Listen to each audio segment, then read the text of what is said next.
Ayan guys, so for today's video na naman tayo ulit. So ayan.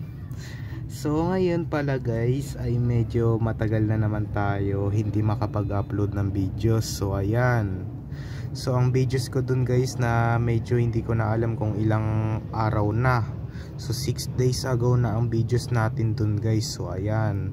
So ngayon pala guys ay dahil di tayo nakapasok ng ngayon, Friday. So kasi ang date ngayon ay it's August 22 na. It's Friday kasi ang lakas ng ulan kagabi.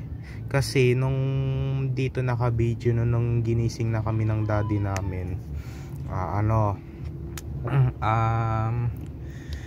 Nagkumain na kami, tas naligo na kami, kumain na kami, na nagbihis na kami ng PE na uniform. Nung papasok na kami, bigla na lang namin nakita sa cellphone pala, ano ba yan? Sa cellphone, suspended, walang pasok, may bagyo. Ay, so ngayon ay hindi na kami nakapasok kaganina. Na kami, back to sleep na naman kasi malakas yung ulan eh. Nagbihis na kami ng pambahay, hindi natuloy kasi naulan eh. So ayan, so ngayon pala guys ay may papakita pala ako sa inyo. So dito sa pinagsamative test na naman namin. So ayan, so dito sa Araling Panlipunan. So ang subject niyan guys, Araling Panlipunan 84. So ayan, sinagot pa namin yan nung August 20, 2025 Wednesday. So ayan, so ngayon pala guys, so ito guys, so puro check yung natin. Ayan, puro check. Ayan.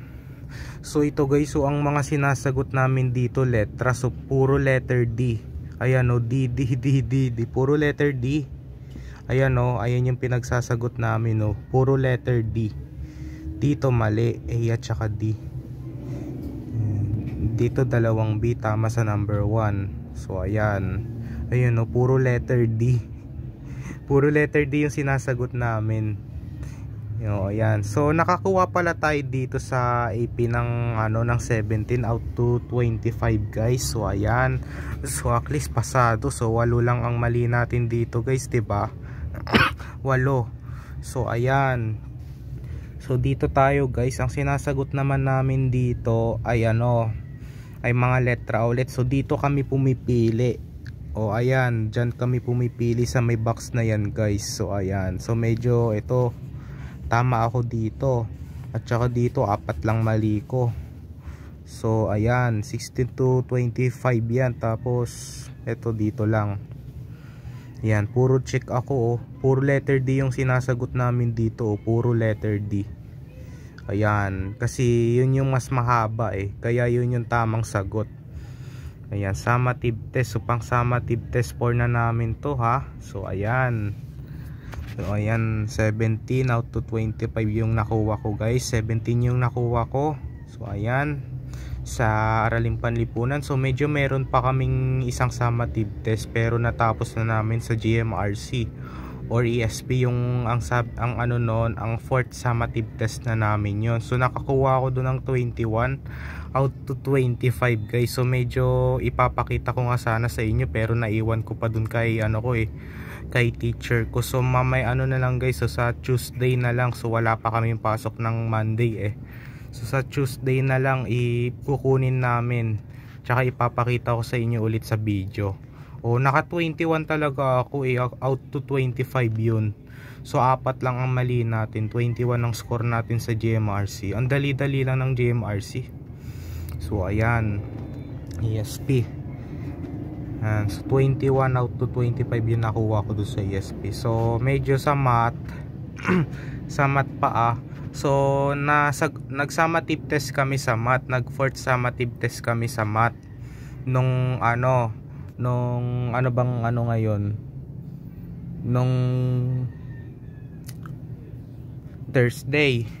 Hindi, nung Wednesday pala. Nung Wednesday nag-summative test kami nung Wednesday sa math, pero hindi pa namin na-check. So binigay na muna namin kay teacher yun, kasi time na daw time. So ayan, kasi may kasunod pa na isang subject, EPP. So ayan, So kasi ganito yung gagawin natin, kaya oras na ng subject. So ang inuuna na muna naming subject AP, tapos ang kasunod na subject ay science.